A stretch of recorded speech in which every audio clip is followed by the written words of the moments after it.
everybody. My name is Peter Fischer. I'm from Fraunhofer ICT. I'm working at a research group that's developing Redox flow batteries. This is a kind of long-duration energy storage. Today we will learn a lot about these technologies.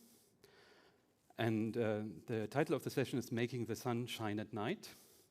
What is needed to build a 100% renewable energy-based system? And this session is organized by Flow Batteries Europe and Cleantech for Europe. And but I will start a little bit differently. I have a new toy, which is DALL-E. DALL-E is an image software which creates, with artificial intelligence, new images. And with these kind of images, you can do whatever you want. So type in something, and it creates an image. And I typed in 2 dinosaurs dancing on a solar panel. It makes this image. So we will soon maybe see that artists might get support from artificial intelligence, maybe at one day scientists also. I also had a look how you look like. So, and if I look around, I really see it's quite a remarkable resemblance. So artificial intelligence is quite good already. I also asked them what batteries look like. So we have here lithium-ion batteries.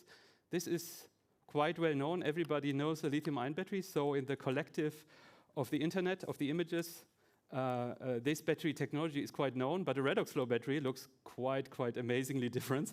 I can assure you in this doesn't represent a flow battery at any case, but it doesn't matter because in the end, we're using it as a rechargeable battery. Like every other battery, it may look strange, but it is, for the customer, all the same. It's a rechargeable battery. And we will learn about these technologies, but also other technologies you could ensure long-duration energy storage. So we have the title, Making the Sun Shine at Night. DALL-E also gave me some impressions on that. And I would like to go to our agenda. So we will have speakers from DG Energy. I will talk a little bit about one study we did for a county in Germany. And we will hear about business models. We have an industry panel with really interesting people. And also, I will be supported by my colleagues, Christina and Raquel, who will be remotely today here, but we'll also have a talk. But first of all, let me introduce our keynote speaker, Lukas Kolinski. Please, Lukas from DG Energy, Head of Unit for Sustainable and Energy System Integration. Thank you. Very much. Thank you very much, and good afternoon, everyone. First of all, I have to say that you were supposed to hear the keynote speech from my Deputy Director General, Mechthild Versdorfer, but unfortunately, due to the crisis, the ongoing crisis, she had to attend another meeting. Nonetheless, as a head of unit for renewables, what would make me very happy is if you bring me the storage system that can last over these 2 weeks in winter when there is little sun and there is no wind, and if you bring me the cost of the short-term storage down. That would make me happy. But what I would like to focus on in this speech is what we have done in terms of legislative framework at the European level for storage, how storage fits in all the initiatives that we have put forward. So obviously, in the energy policy, we look at 2 things currently. We look at the 2030 and 2050, so climate neutrality in 2050, and then much higher targets for renewable energy, for greenhouse gas emissions and energy efficiency in 2030. But we also look, obviously, at what is going on at the ongoing crisis. And what is common there is that the renewables need to deploy much more quickly than we have seen in the past. We see basically a 3-fold increase in pace of deployment of renewables, and we need to front load them. And obviously that that requires as well the increase of the flexibility of the system with two key elements, storage and the demand side response. And this is at the heart of what we have been doing so far, including in the last proposal that you may have seen a couple of weeks back. On the 14th of September, we have adopted a very short-term emergency measure related to alleviation the pressure of the high prices on vulnerable households and companies. And even in this proposal, there is a space for storage solutions, and because the storage solutions have the capacity to help us in the crisis like these. Going back a little bit to the legislation in force, this is of course what we have done now in September is not the beginning of the building of the legislative framework supporting the deployment of flexibility solutions or storage in the EU. Already the legislation in force sets the basis for this development. We have a common definition for energy storage. We have the non-discriminatory participation of storage in the energy markets. We have rules for planning, operation, and ownership of storage facilities. Work has also started on the network code for demand response that will also cover market participation of storage. And what is very, very important, in all these legislative pieces, we make the framework for energy storage technologies to deploy based on market incentives. Then the second part of this overview is the reinforcement of the legislation, and in particular the revision of the Renewable Energy Directive, which we have proposed last year, and then in the second step recently in May, which is now being negotiated between the Council, the Member States, and the European Parliament. And also in this revision, we have included specific provisions for making available to the market the real-time information on the share of renewable electricity and the GHG emission level of the grid at any given moment. And that is in order to facilitate the deployment of different types of storage, different types of batteries. We see that with the increasing electrification of transport or of heating and cooling, the contribution of small and mobile distributed assets, such as electric vehicles, domestic batteries, or thermal storage in buildings, this will keep increasing. And this is why in the Commission proposal you have a few provisions related to this. There are other elements of the Repower EU plan that we have put forward earlier this year that are related to storage as well. For example, we have suggested the amendments related to facilitation and acceleration of permitting processes. We have spoken about it in another session.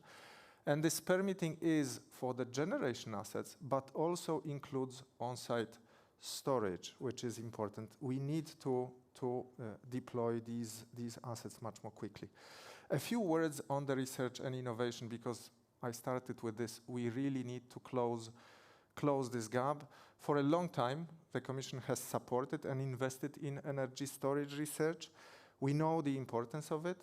The major support is given to batteries, mainly for short and mid-term storage. But then recently, the support has gone up also for renewable hydrogen and renewable ammonia, more suitable for longer-term storage of variable renewable electricity. There are a number of initiatives in our research programs. In the first work program, 21-22, we allocated 67 million on energy storage projects. There is the European Innovation Council. There is the SET plan, which is coming up early next year, in which one of the overarching cross-cutting goals of this plan will be the support to storage technologies in the EU. Zooming in on batteries, we have done rather big steps in developing the battery industry in Europe since we created the European Battery Alliance 4 years ago. We have earmarked almost 1 billion euros for the batteries partnership under Horizon Europe in the current programming period. This is complemented by close-to-market multi-billion IPCEIs, important projects of common European interest funded by the member states. But obviously, we realize that there is still a lot to do. We need to step up technological capability in cheaper storage and the longer-term storage. And so far, we have focused mainly on lithium-ion batteries, given their strong importance for European competitiveness in the sector. But we plan to change the focus. And for example, in the work program 2024, we foresee to explore and develop alternative battery types, which are expected to help contribute to Europe's strategic independence. And in this context, I would mention flow batteries, which are definitely a promising technology for stationary storage, in particular, given the fact that they are built around tanks of liquid electrolytes, and that additional storage capacity can be increased by adding more tanks. This increasing capacity is an important issue here. This is why the Horizon Europe program will fund this flow batteries rather extensively, and we have already had quite a lot of funding for it. We expect to continue this funding to flow battery research in 2025, 2026, so beyond the horizon of the next 2 years, building up upon the results of the currently running projects and the FLORES network. But we also welcome their inclusion in the 2023 topic on hybrid electric energy storage. On the next step, I would like to underline that obviously the future energy system will require the deployment of more flexibility solutions. We see it in all the modeling that we do, be it for the short term and for mid and long term. Sustainable and substantial investment is necessary, but we need to go further. And let me mention that we have just commissioned a new study on energy storage to assess different storage technologies, their market value and possible regulatory barriers and best practice, which complements the study which we performed in 2020 on the contribution of storage to security of supply. From this, we will go further. At this stage, we keep the options open whether we will produce, as regards what type of initiatives, what types of documents we will produce, but clearly we need to have a clear vision for the further development of storage in the context of the system, of the energy system in the EU, which will be much more dominated by renewables. All in all, and summing up, let me reassure you that the Commission will support the development of future-proof energy storage and will identify further EU actions to support such development as one flexibility tool, both for short to medium term as well as long-term storage options. Thank you very much. So please sit down. So we have maybe time for a few questions. So you can always pose your questions via Slido with hashtag EUSEW2022. But also, I will shortly have a look. It's not on here. Not going on. No Slido here. No, I don't want to make a picture. So then let me first ask you a question. So in long-term duration energy storage, we have always the problem that if you are grid connected, we are working with arbitrage. In the last years, it has been very low. At the moment, it's very high. This is good, of course, for storage, but of course, it's bad for the consumer. So there is a dilemma. So we have two directions. Yeah. So at the moment, the industry is helping out with PPAs for large companies, but how can the consumer benefit from long duration energy storage in the future? Yeah.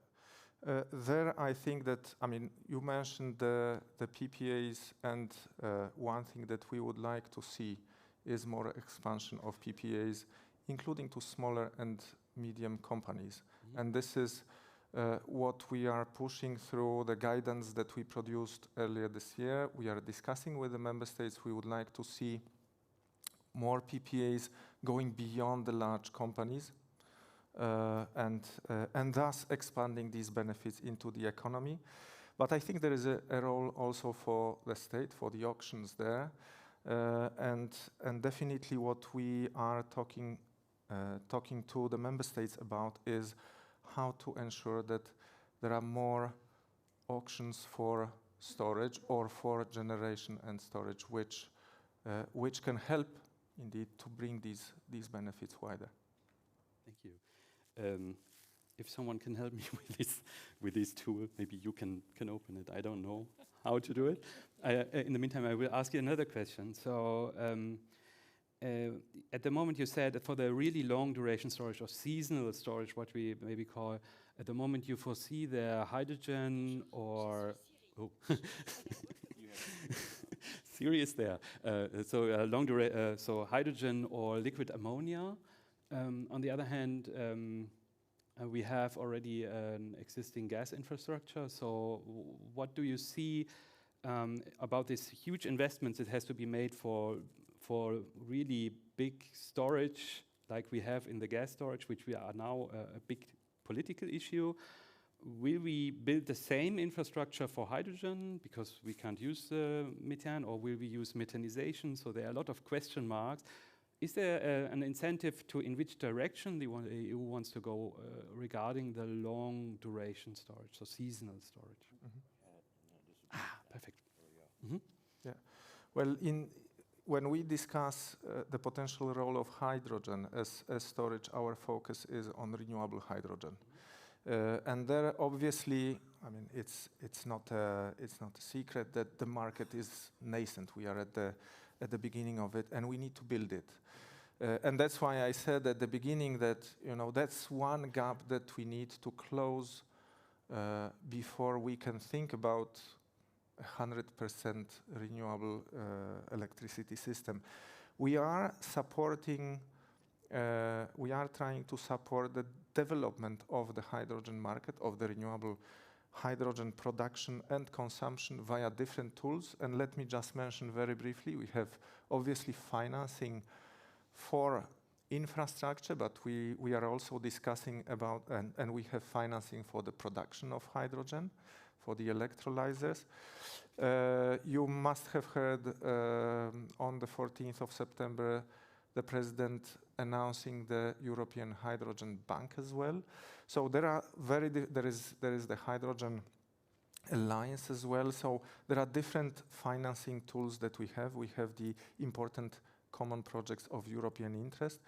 But then the second aspect is, again, we try to build a legislative framework which will push these solutions. And for example, in the Renewable Energy Directive, what we propose, what we put on the table for the co-legislators, for the Parliament and the Council, are the targets for renewable fuels of non-biological origin, read renewable hydrogen. The targets are for consumption of this hydrogen. We believe that if these targets remain strong and the agreement between the co-legislators is that we keep these targets and they are relatively ambitious, that can drive the consumption of hydrogen, the production, as well as trade in the EU. And this is what we need in order to try to sort out the gap that we identified. So I just saw this goes already in the first question comes from our audience talking about a strategy. I'm not sure. I think I have to break here because of the time, because you have to also leave, unfortunately. So they are very interesting questions, but due to time, I would set them back. Thank you very much. An applause to our speaker, Lukas. And we are moving on. So, and I will say something about long-duration energy storage. Actually, what does it mean and how much will we need? Yeah, this is, I think, the most pressing questions what we have. Thank you. So at the moment, we are talking a lot about long-duration energy storage, but there is not a real exact definition what it means. And on the other hand, we have operational timeframes for short duration storage, which are very much defined, but when it comes to really the long time storage or the long time operation, this is very much not so defined, but we have specific applications like peak shaving and so on, or together with renewable energies, which we already know, and also we have solutions, yeah? We have technical solutions. So why can we not also specify it a little bit more, or make more a time frame for the long duration energy storage? So this is at least a try. It's not a finite definition. So I asked a lot of people, what do you think, where does long duration energy storage start and where does it end? And I got like 2 scientists, 3 answers, a lot of different ideas. Yeah? And what we see in the today typical energy market, we see that in the power, what I call the power market, so below 1 hour, it's very much regulated, the time frames when the markets are defined. But when it comes to more than an hour, usually the spot market sets in, and there, of course, we know that it's a volatile market, and also we know that sometimes in the past the prices were very low. You know? On the other hand, on the very short time, at the moment, the momentary reserve is for free. We will also have to replace it. So this is on another topic. We could make a whole session about it, what it means that we don't have a market for momentary reserve. But at the moment, of course, we know that it's not affecting us. But we are soon, with this crisis, we notice that the longer duration, we need to define it more. On the other hand, we have different solutions. Yeah? We have, of course, lithium-ion batteries. And I have to say, of course, you can, with each of the storage solutions, you can build a long-duration energy storage. It's no problem. I can lay out your storage with little alkaline batteries for which last several days. But this is not the question. The question is, where is the sweet spot of each technology? Yeah? And lithium-ion batteries, we see at the moment they are in a let's say, capacity to power ratio of around 1 hour. This is the usual layout of a lithium-ion battery. It can maybe ramp up to 2 hours, maybe 4 hours. But we see that there are other technologies having an economical advantage, also a lifetime advantage when it comes to longer storage duration. We have, for example, sodium-sulfur batteries, NAS in short, which is more a baseline battery, but also has very high energy density. We have Redox flow, which, as Lukas said, can be independently scaled from power and capacity, and this is the interesting part. And we have pumped hydro, of course. This is the most applied storage solution at the moment, and still is operating, and still pumped hydro power plants are built. Yeah? We have hydrogen, as we said. I didn't include it here, but it's also one of the really long-term options. But I included here, for example, something like synthetic natural gas, because today we will talk about this in a little bit more detail. So we have these different time frames, and so I have the feeling we need a definition for these segments. And we have a big segment which is operating in a daily cycle, so which really uses a daily cycle up to maybe 24 hours, which is pumped hydro, sodium sulfur, redox flow batteries. And then we have a market in the long duration, which is not developed, where we don't have actually, yeah, it's developing, let's say. You know? And so my pledge would be that we, in this long duration, we have to dissect it into three different time frames. So for redox flow battery, and this is of course my biggest expertise, I see a mid-duration of 6 to 24 hours where this system can operate. If you go for longer, then it doesn't make so much sense because the energy density of a redox flow battery is too low. To really store a lot of this liquid and don't use it. So it's not so efficient. Yeah? If you store for longer times, you need a really high energy density storage to make it reasonable because it's standing around more and more. So, but I see it very much in the mid duration, so in the daily exchange. And we see in the potential applications, we have thousands of words for this kind of storage. Peak shaving, stability of renewable grids, something like grid boosters on the larger scale, large-scale uninterrupted power supplies. These all operates in this time frame. We can have a longer time frame from 24 hours to 1 week, where we have other applications which are more in the, like say, island grids or mini grids, microgrids, or emergency grids. There we need longer, and already this is a market which is not so much developed. So we don't know. Also, pumped hydro could play a role here. There are some pumped hydro plants with a long storage duration. But here it's really undefined. And the longer we go, so seasonal storage, we only see that we can store it in chemicals like synthetic natural gas or hydrogen. And this market is really developing, as we say. So, but how can we define how much we need? So we made a study in our institute where we looked at a very small part of Europe. We looked at our county where we are located at Baden-Württemberg. So in Baden-Württemberg, it's a small county in Germany in the southwest. And around 1.5% of Europe's population are living there. So it's really a small segment. It's highly industrialized, but it's not a highly populated area. So yeah. And we made a study on how much energy storage you would need if you want to have a 95% renewables. And we looked at data coming from the state level, breaking it down to the municipal level. So we had a really localized view on this county. And I think even if you make it on a very small scale, you can do this. And we looked at buildings, industry, and also electromobility. And we developed from this data about how many people living in each municipality, how many industry is there located. We developed artificial load cycles for this special municipality, so really locally resolved. And we looked at different scenarios. One is really where we break it down to substations, really where is a transformer in place with the grid not, so substations. At network groups, these are all connected to wider networks. And we looked at for an interconnected system where we also use transmission lines and the capacity also that is in the transmission line. And we also had a lot of talks with grid providers to really image the status of 2050. Yeah. So we have 3 scenarios. One is a really decentralized scenario, which is maybe equitable more, but we have a centralized scenario which is more cost efficient. These are the extremes, what we looked at. So, and we got very good data in our county because we have the renewable energy atlas, which gives us the potential of renewable energies for each place in this county.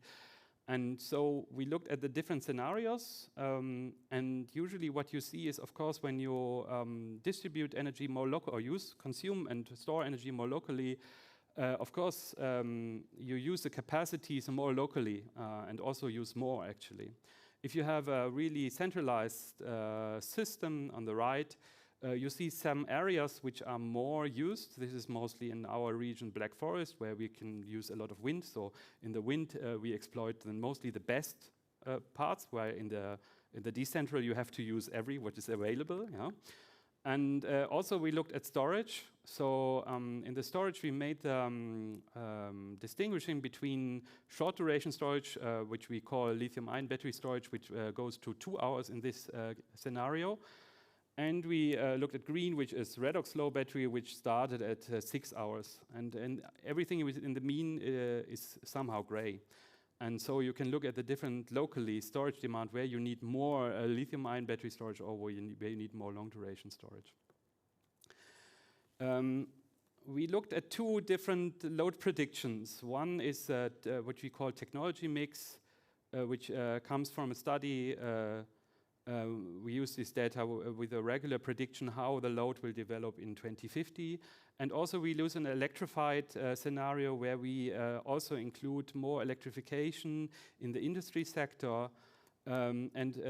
So that some processes where heat-driven are now electrical. And so we have a different scenario here.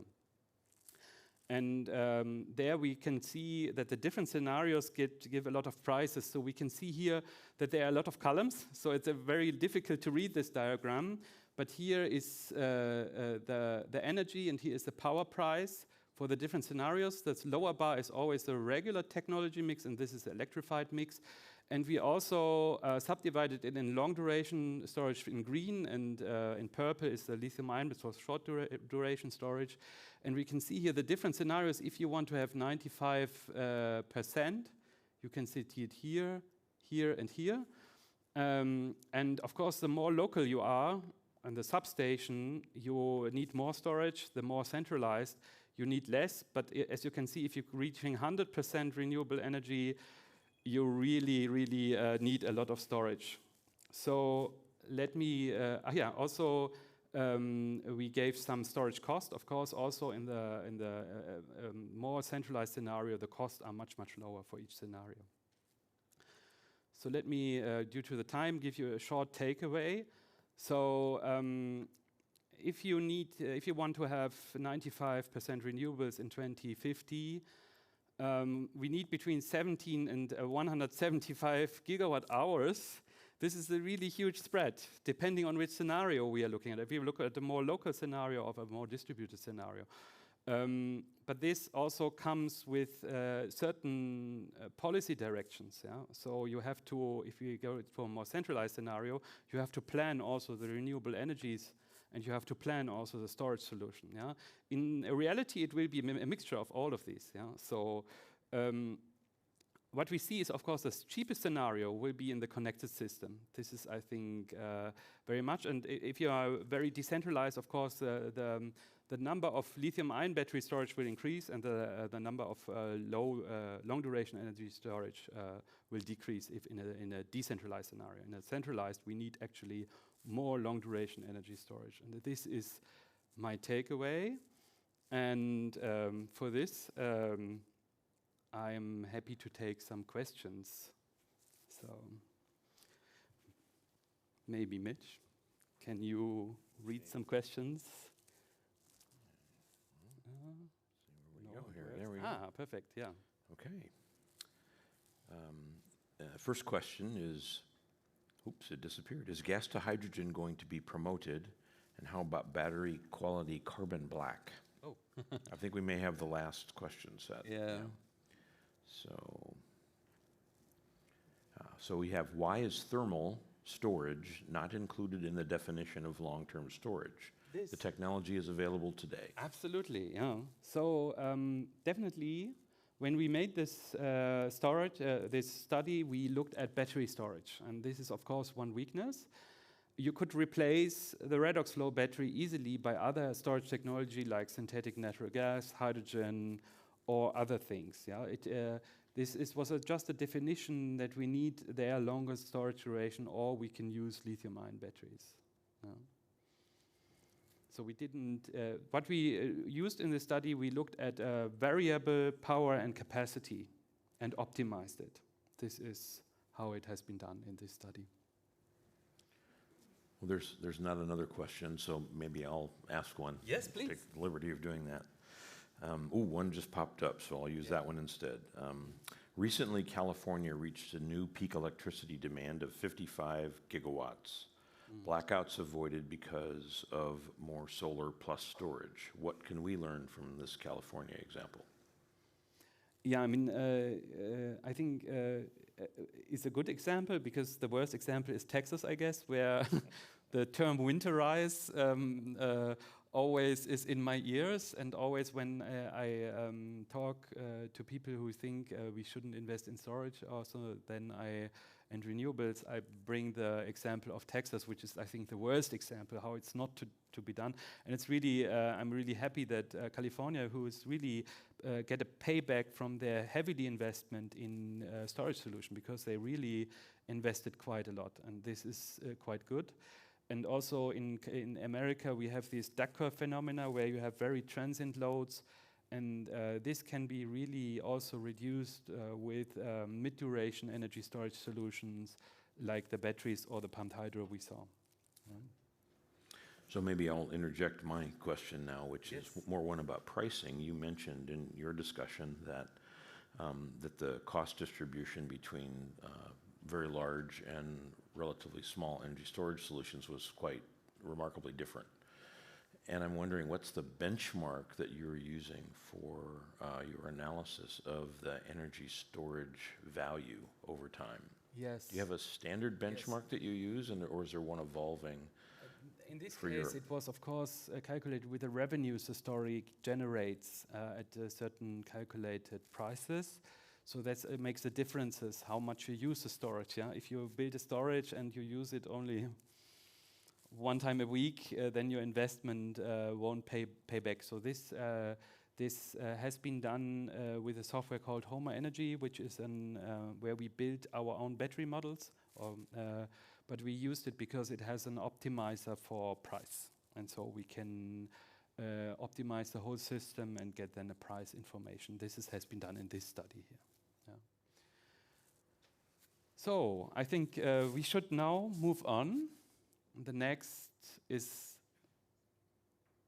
The next one is Raquel. So Raquel will tell us something about business models. What do we need? Hello, Raquel. Welcome. Hello.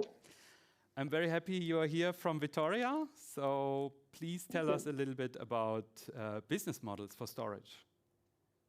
Thank you, Peter. It's a pleasure for me to be here and to try to put some opinions dealing with this tricky question, which is how we can unblock it, the deployment of long duration energy storage into the grid. And the first slide, please.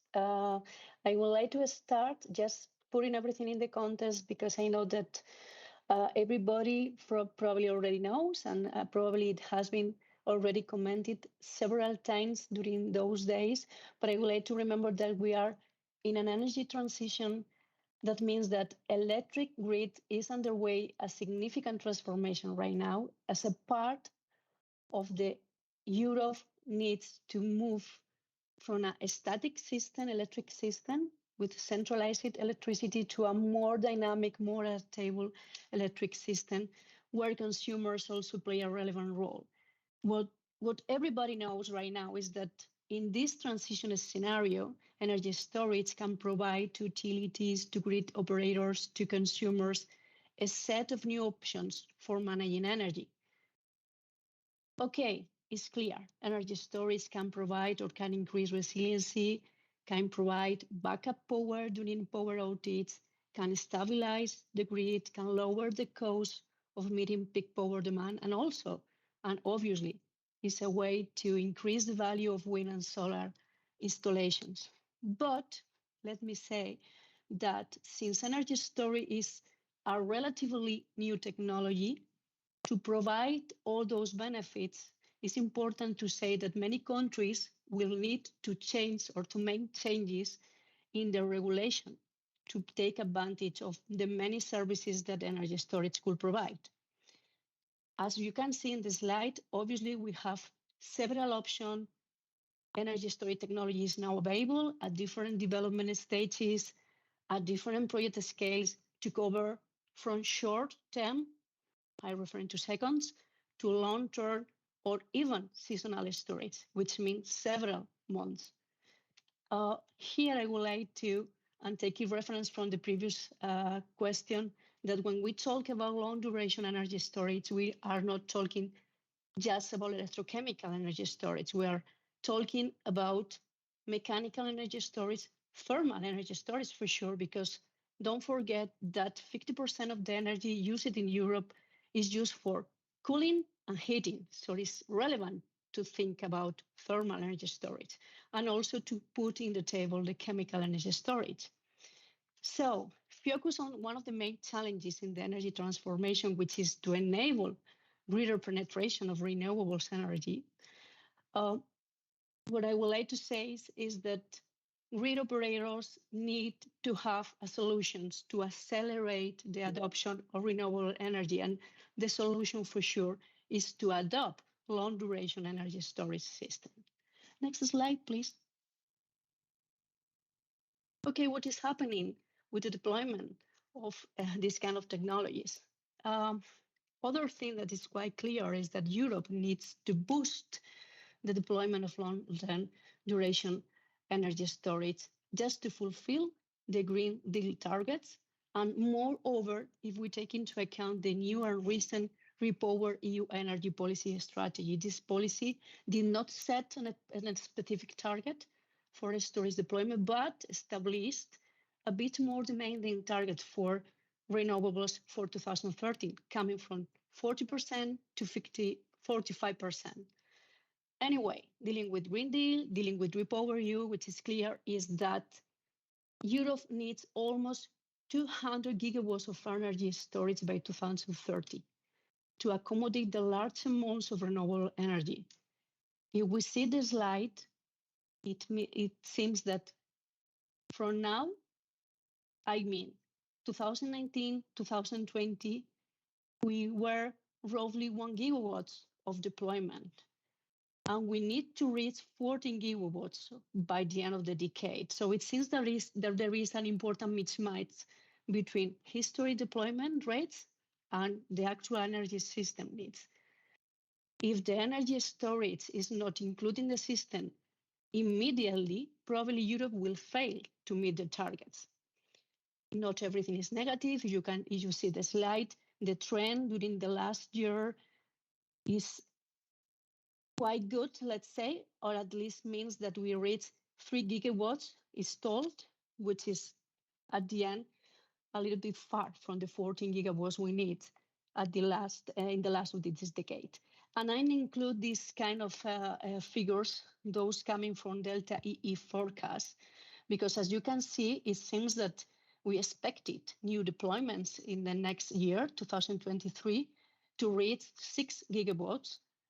But it seems that after 2030, there is a flat evolution, which is provoked by the lithium-ion scarcity. So how we could solve this situation?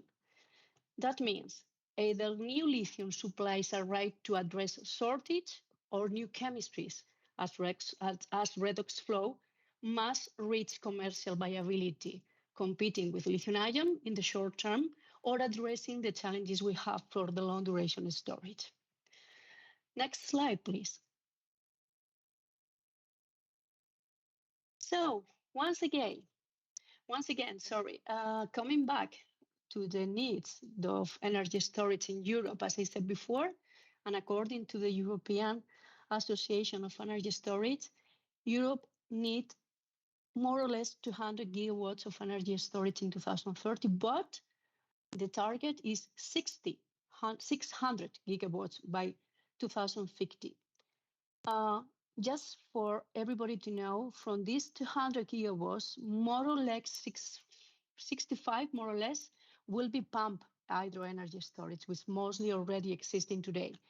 66 more or less will come from battery storage or short duration solution, and 55 is the target figure for long-term energy storage. And here I would like to remark that we should take into account the future cost reductions. Otherwise, these long-term duration technologies are often let out from the long-term forecast. So, as Peter said before, many long-duration energy storage technologies currently exist with different levels of maturity. Some of them have been already deployed, commercially deployed, or some of them are still at pilot scale. But the real situation is that we need to scale it up dramatically over the next 20 years if we want to reach efficiently the energy targets. Obviously, apart from maturity, the cost is another important drawback. And according to a report that McKinsey published in June this year for the Long Duration Energy Storage Council, it seems that to facilitate the deployment of long duration energy storage, the cost must be optimized and decreased at least 60%.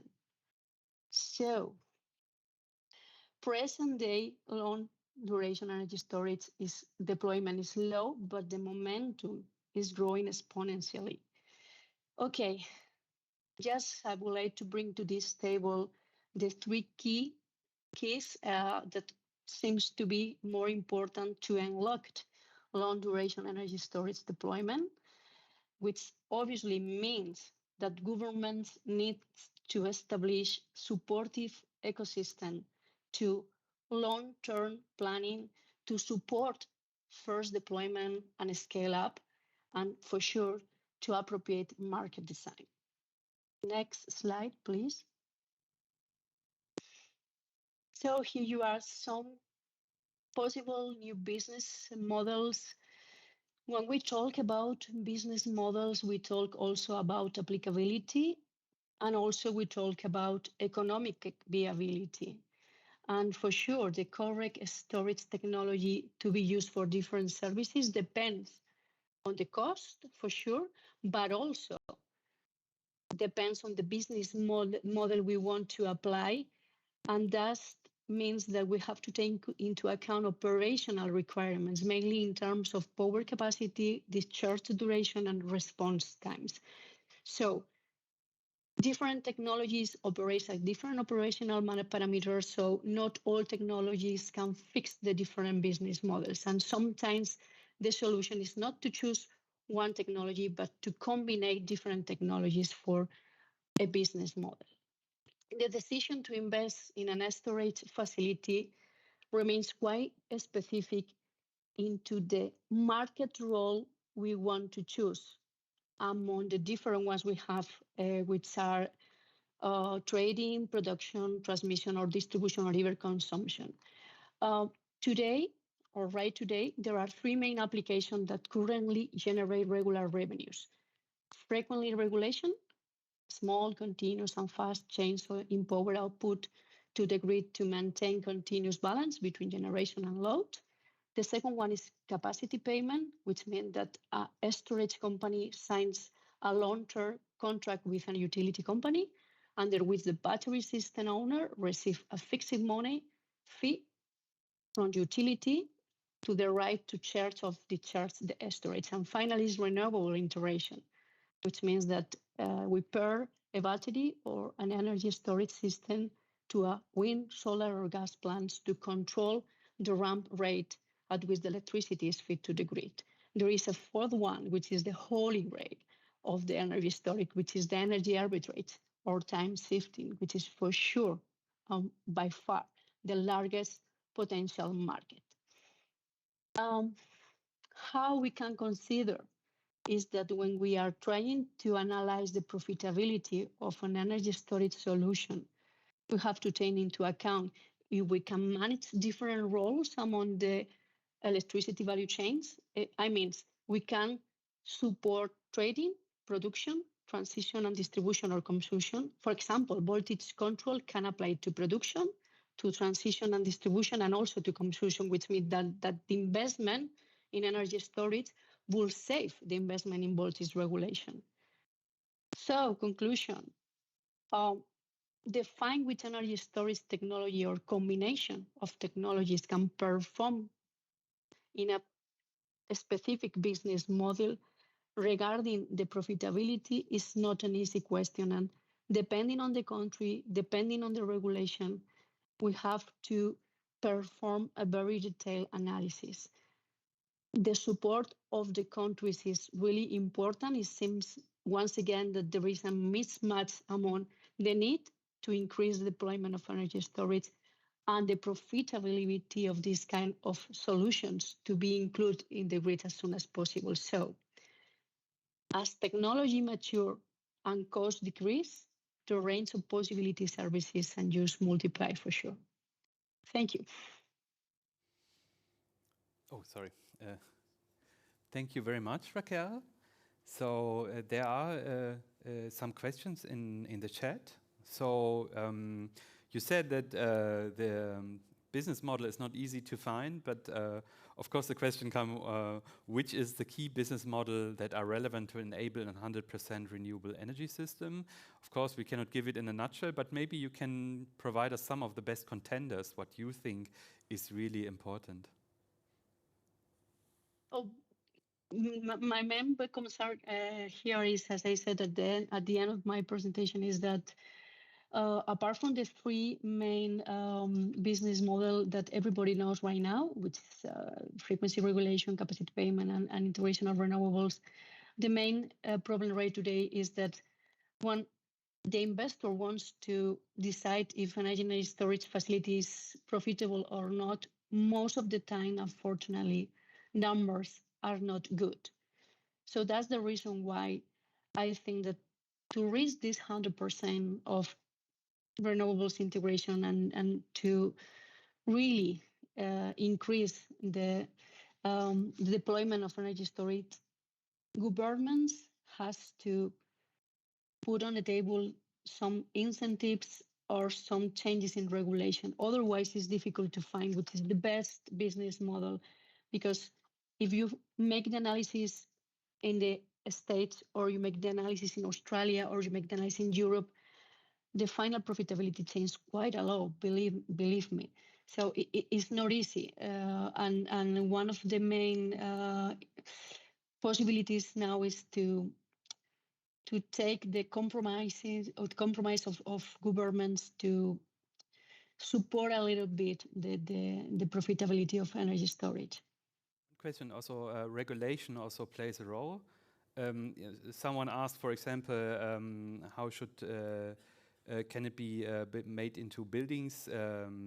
So what is the potential for storage in buildings compared to other sectors, for example, home storage or other storage connected buildings? But this is, of course, a part of regulation. Do you think this could be an incentive also, maybe to change regulation? In my opinion, it's not so tricky in that case, because when we talk about long-term energy storage, we talk about a very big investment. So the investment is so high. In the case of using energy storage in buildings, the investment is not so high, and it's more easy to find a way to make everything profitable. So for me, it's behind the meter, everything is easy. Yeah, in front of the meter, everything gets difficult. I guess so too. Thank you very much, Raquel. And we continue now to our industry panel. So we have two very interesting speakers. We have on my far right, we have Thomas Lüth. He's from Voith, one of the biggest family-owned companies in Germany. They're making a lot of stuff, hardware, and also storage solutions. We come to this. And also we have here Mitch Hein, who's one of the innovative companies who are working on new ways to produce natural gas. So not fossil natural gas, but really biological natural gas, but really tricky way. So maybe Thomas, you say something about your company, and then we can go into some questions, and also I can take up some questions from the chat. You already introduced me pretty good. So basically, Voith is a family-owned business with a roughly revenue of 4 billion euros annually. And we have, besides our drive systems and paper business, we have a hydro business. So we are used to energy storage, and we build energy storage systems for now, I would say 120 years, maybe even longer. So, but it's mainly pumped hydro or run-of-the-river power plants who can store a little energy as well. And now, as you can see on the slide, we're exploring other different technologies like Redox flow batteries, because we believe that's a very well fit to pumped hydro. Peter, I can imagine you will ask me if this will be a replacement for pumped hydro. I can clearly say no. We will see pumped hydro around for the next decades or centuries. But it's getting harder and harder to deploy pumped hydro in the world, because at the end of the day, no one really wants to flood a valley anymore in Europe. And so another solution is needed, and for us, Redox Flow is very promising. It's interesting. It started all with a paper mill, and now it's a business that is exploring a lot of storage options. You are deploying, or you are producing turnkey solutions for the market. So which market will you address at the moment? On which will you address in the future, I think? So basically, pumped hydro solutions are never really small. And we see that the flow battery is a similar asset, like a pumped hydropower plant, to the grid operator or utility. And so we will clearly address the large C&I or market, or the utility market, which large-scale flow battery solutions. But in the future, do you think you can build the grid booster or really large installations? I think there's not a big limit for flow batteries. And what I do really like about flow batteries is that it's a really European technology, and it's in our hands to scale the supply chain, to have a local supply chain of all the raw materials can be sourced in Europe, and so we will not have such big issues to scale this into the multi 100 megawatt or even gigawatt class. There is a question about the LCA, so life cycle assessment of batteries and energy storage in general. So we want to have sustainable batteries. What is your answer? Because vanadium lately jumped into the list of critical raw materials. So we have to make, of course, your thoughts about this. What are the thoughts of Voigt about this topic? So first of all, they're not only vanadium flow batteries. From our point of view, vanadium has clearly the highest maturity. We would not, depending on the storage duration, there are different sweet spots on the chemistry. But we did our own life cycle assessment on the vanadium, and there are plenty different sources of vanadium, and it is highly on the CO2 footprint. You need to have a close look in where you source your vanadium. But the very interesting thing is that the electrolyte in the vanadium redox flow battery does not lose any value or capacity. We have did some measures with a 10-year-old battery now it's even 12-year-old battery that has still the same capacity like in the first day and can deliver the same power, which is remarkable. My last question for you, and then I come to Mitch.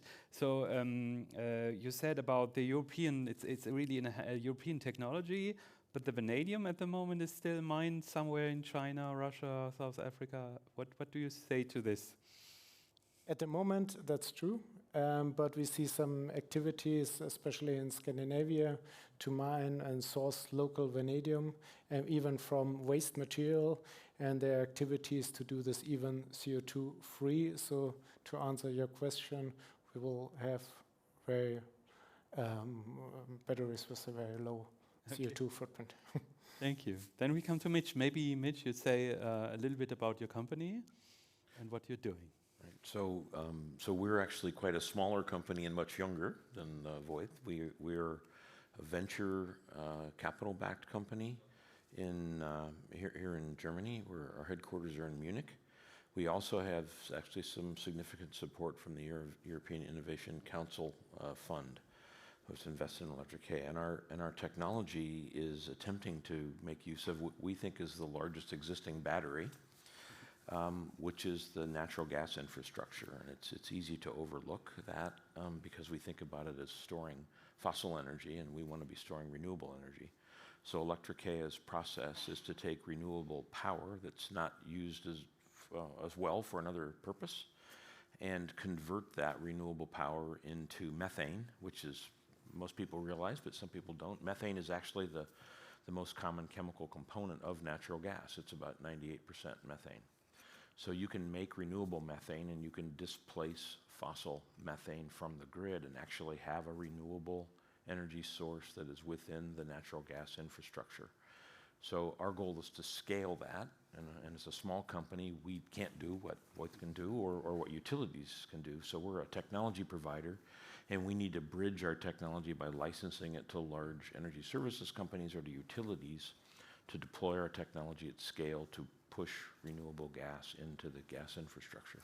A lot of people might say, so it's what you're doing is doing a biogas plant, I know this, but what is the difference between your technology and a regular biogas plant? So we had today a meeting about renewable methane. What is your technology makes it special? It's a fantastic question because our technology is technically quite similar to what happens in a biogas plant. A biogas plant has microorganisms that take already existing biological mass, and they convert that biological mass into basically two things: carbon dioxide, which is the lowest energy content carbon gas you can find, and methane, which is the highest energy content. And it makes about 50-50 roughly, sometimes 60-40 or something. And in a biogas plant, you take that methane that's made and you isolate it and you put it into the grid or use it for transportation, and you release the CO2 into the atmosphere. And our process uses similar organisms that do that other process. And we take that carbon dioxide, so it's biologically sourced carbon dioxide, and we take energy from renewable sources like wind and solar or the geothermal, and we make renewable hydrogen out of it and immediately mix that hydrogen with these organisms with CO2. And every 4 molecules of hydrogen and 1 molecule of CO2, you make 1 molecule of methane and 2 molecules of water. So we have a renewable process that converts essentially all of the carbon that comes from a biogas plant, and we turn it into renewable methane.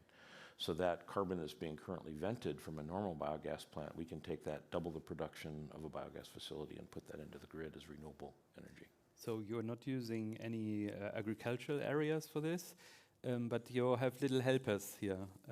What do these helpers need? So do they live forever? I mean, we know biology.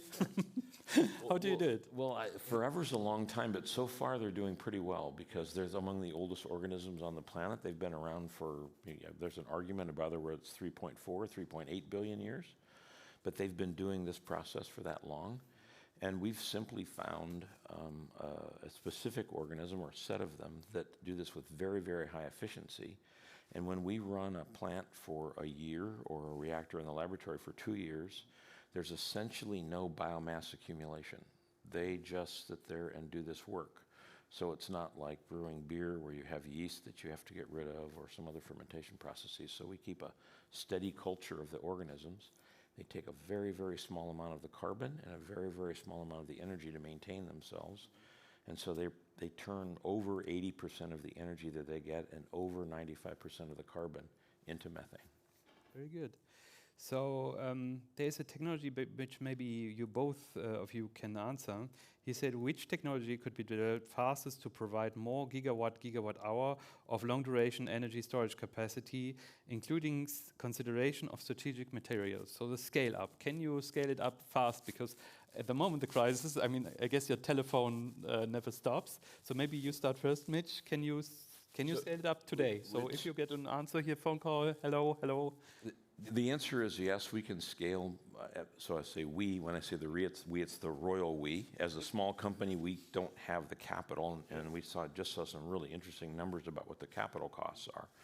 But we basically have a hot water pot with a stirrer in it and a pump. So our technology is quite simple. It can be scaled relatively rapidly. We've operated 2 plants that have a megawatt of power input, one in Switzerland and one in Denmark. Both of them have injected grid quality methane into the gas grid. So those could be scaled today. This can be remotely controlled. Do you need a technician that is on the spot, or can it be remotely done?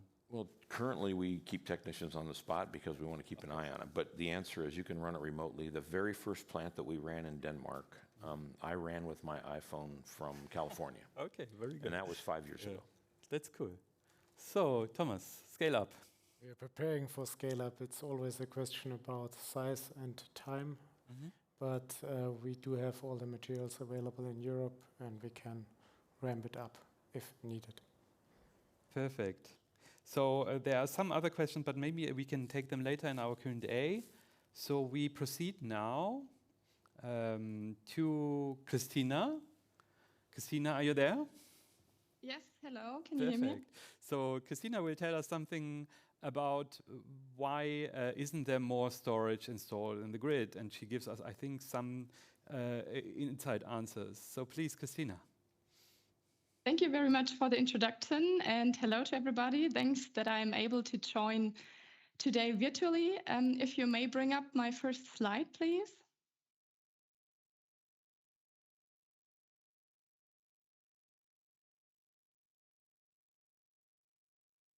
Okay, maybe I will just start. I don't see the slides yet. Ah, there it is. Actually, that's the second slide, but it doesn't matter. So for today, I'm happy to talk about a question which is somehow, let's say, a frequently asked question when it comes to storages. Why aren't there more storages in the grid? And for that, I decided to talk about the how we install the storages in the grid, the why and the who. So I would say the most important questions when it comes to storages in the grid. Starting off with the how, I decided to talk about the placement. So you see here on the right side a typical picture of a low voltage grid. We have here the consumers, typical households. We have some connection points, transformers, all the grid infrastructure which is necessary. And of course, you can scale that up from the low voltage grid, medium, high, and so on. So this is just an example. And when we think about the placement, there are two options. Of course, we have, when it comes to stationary storage, we can place them in a household. This is the typical home storage approach. That is also called a decentralized storage, or what we have heard also today, an easy to handle behind the meter storage. Why is it so easy to handle? Because we have a fixed point and therefore a fixed address, a fixed name, a fixed company, but we have somehow a legal binding institution who this place is written to. If you can click one more time, please. I think there are some animations. Okay, maybe several times. Great. Okay, one time back. Okay, so we have talked about the decentral, so that's the behind the meter. And the second approach, of course, is to place the storage somewhere in the grid. And here you can be very flexible from the levels, so the grid levels, or also all the placements. So this is what we call in front of the meter. And here we can also have the transmission and the distribution. Transmission is more on lower grid levels because transmission means that the electricity should come to the consumers. And that's the distribution. And the transmission is more on the higher grid levels, meaning that you have, for example, bigger power plants connected and you have higher amounts of electricity which need to be transferred. So summing up about understanding the how, the placement of the storages determines the technical advantages the storage has to the grid. But also, and this is a very interesting aspect, it is the boundary, the system boundary for regulative and financial classification, what we've already heard in the other presentations earlier. So if you now go on to the next slide, we will talk more about the why, and it seems that the presentation got a little bit mixed up, so please continue. Yes, here we have the why. So it's quite easy. Why do we use a storage? There are a lot of different options, and Peter and Raquel told it also in their presentations. We have different words showing why we use storage. We have arbitrage, time shifting, peak shaving, and so on. And if you, like I did a few weeks ago, make a short analysis, you find more than 50 different namings of different applications. But what I've tried is to break them down into categories, because I think that not every, or let's say it this way, some words are meaning the same. So I have made 3 different categories based on really the why we use the storage, or what I call it the usage level. So if you now click one time, you see the first one is the grid. I called it system because this really refers to the system services. We've heard today about frequency control, but of course there are some more. This is more on a higher grid level, and this is really what you need to buy on the market, what need to be supplied to the grid in terms of any instability. If you now click the next time, I have made the category grid.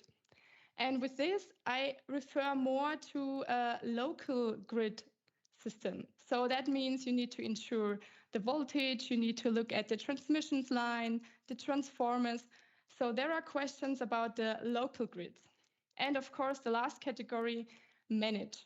So now manage means everything behind the meter. So you have a system boundary and you have a generation, you have a consumption, and you want to balance them.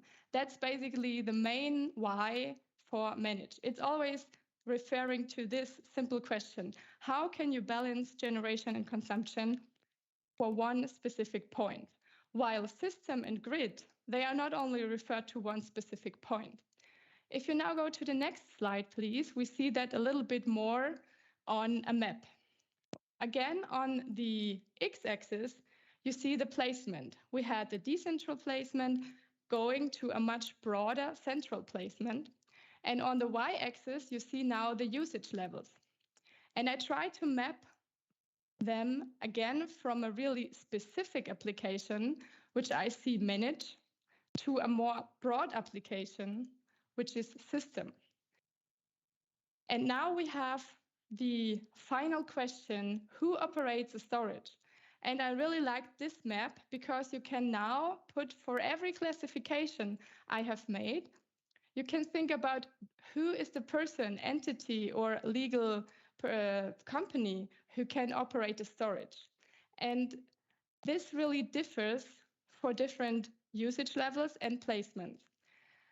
I have marked the left side, so the manage, on the decentral side, I have marked it green.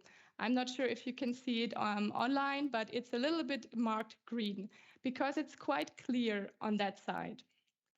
As we heard earlier today, we have a definition of a storage. There has been an update a few months ago in Germany on how a storage is legally defined. And this is easily adaptable if you have a grid connecting point and if you are a legal person operating your own storage at your grid connecting point. So we have here persons or industries. For that, it's not perfect, but it's easier because we have a definition here. And in the map, if we now go up from this manage, so if we come to grid or system, it changes because we do not have one point, which is always together with a legal entity, but we have a broad grid and we have different operators. I would like to make a differentiation between system and grid because on the system side, it's again not that bad because system service is a clearly defined wording. So frequency control, it's clearly defined in the grid code what you need to supply, how long you need to supply it, and how much. So we have a time frame and we have a power where you need to bring that system service with a flexibility. So generally, it's not that bad, but the question again is, who is operating the storage? Is it a grid operator? Is it a system integrator?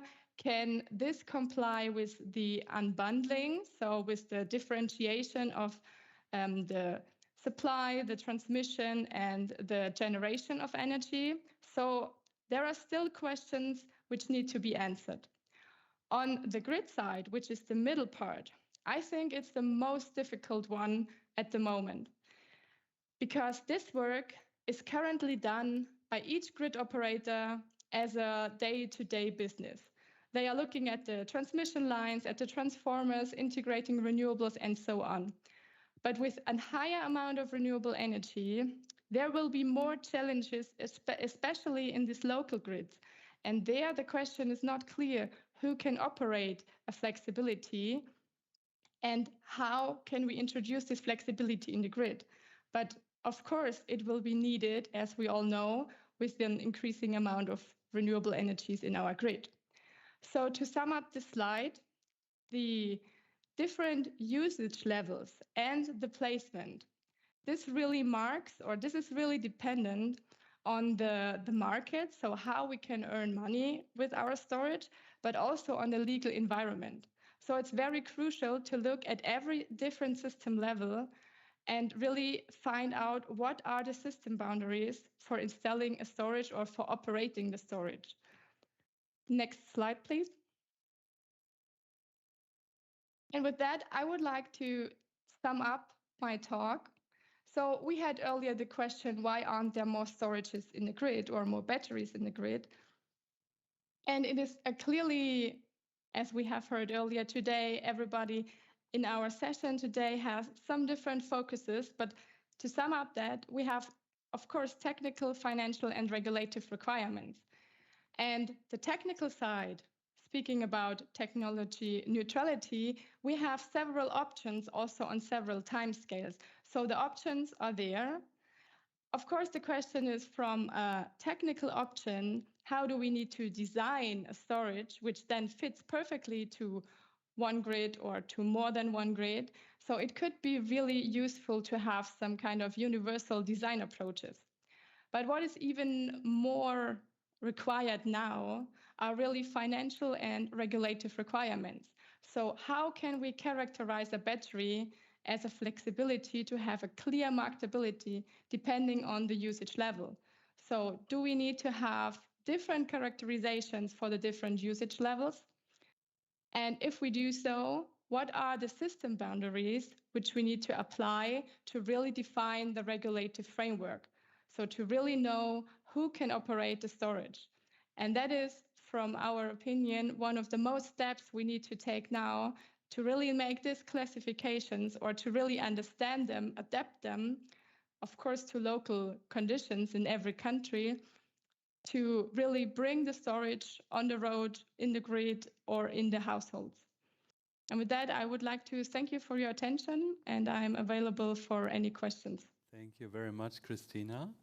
So due to the lack of time, of course, we will now bring your questions into the final round of Q&A because we have just 10 minutes left. So, Christina, please. We will start now the Q&A where I hope also Raquel and Christina can participate. Of course, also you in the room are also free to ask any questions. So you can raise your hand or use the Slido, what we are using. So, sorry, from the rooms, just take Slido. Sorry, this was a misconception.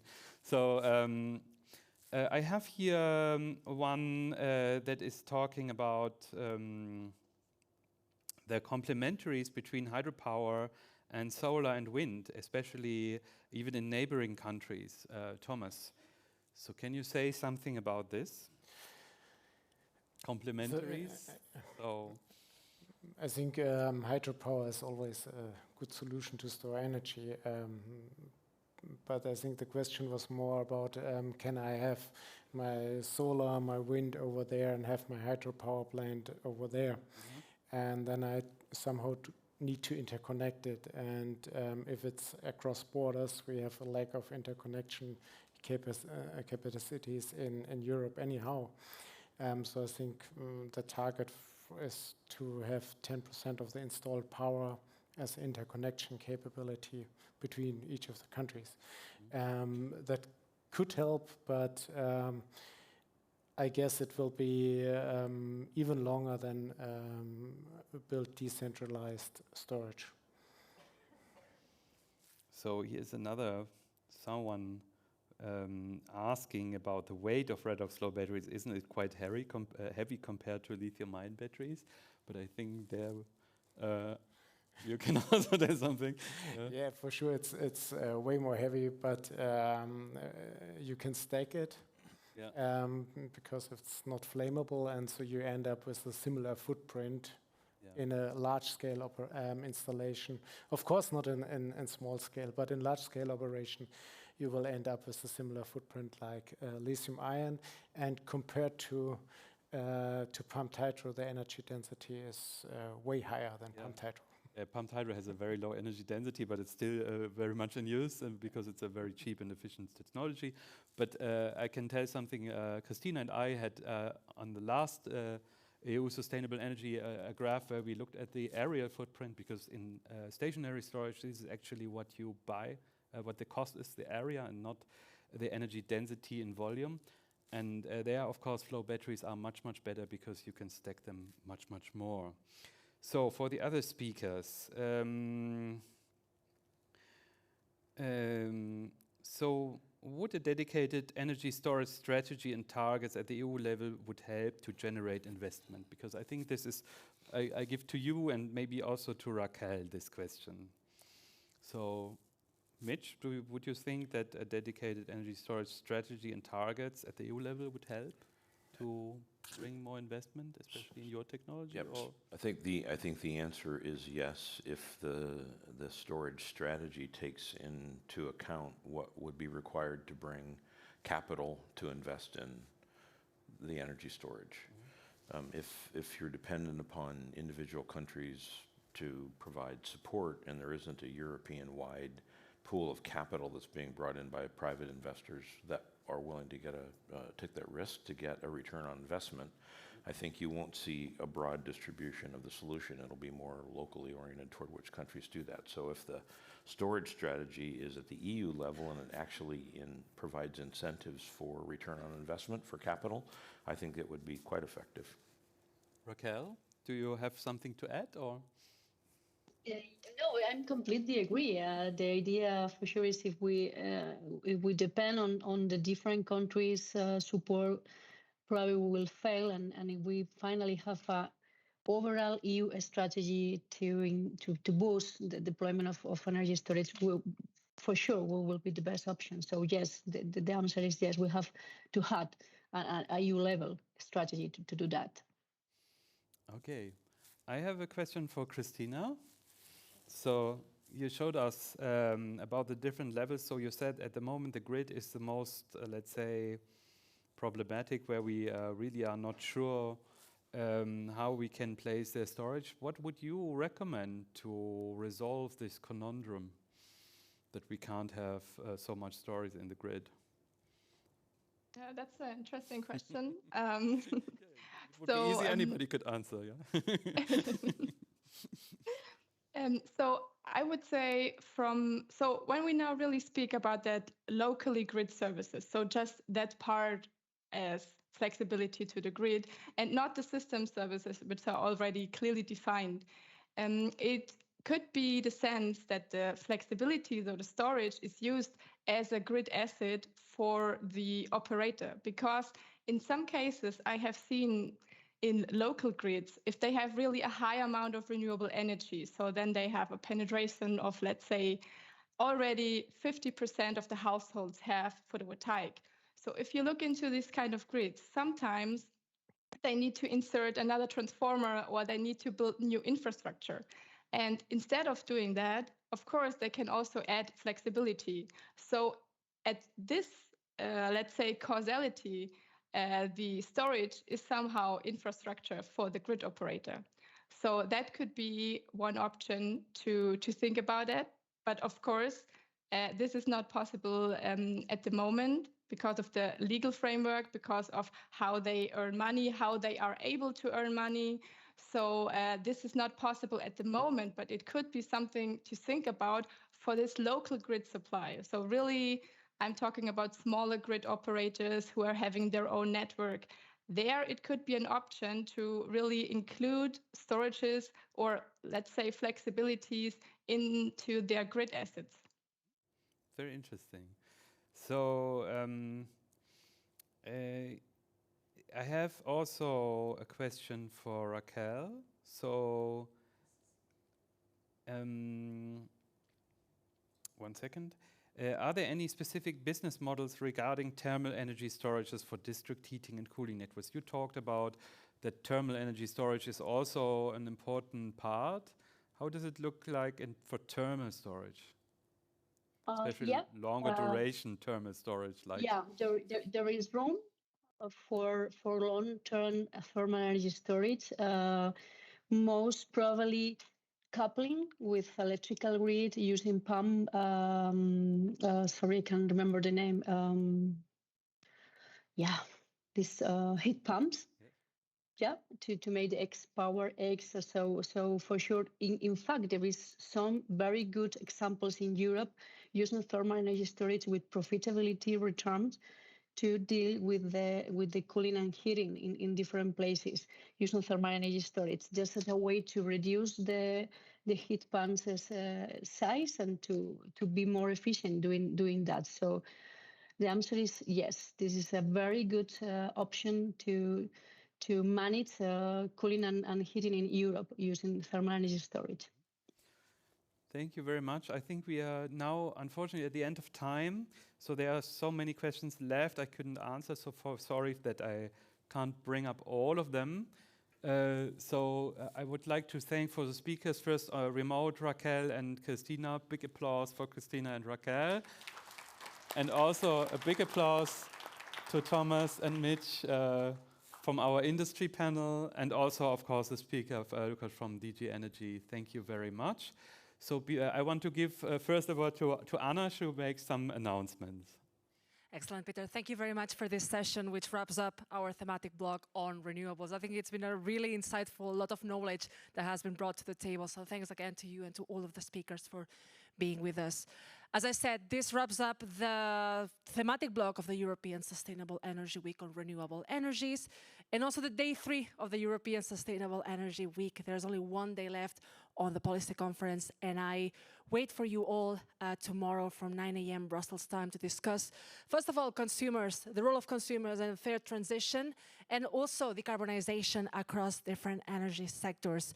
So the online platform remains open, so you can continue with the networking and visiting the online energy fair. And all the sessions will also be available for replay shortly after the end of the day, so you'll be able to watch any session you wanted again. That's all from my side. Thank you very much for being with us in this day 3 of the European Sustainable Energy Week, and see you all tomorrow.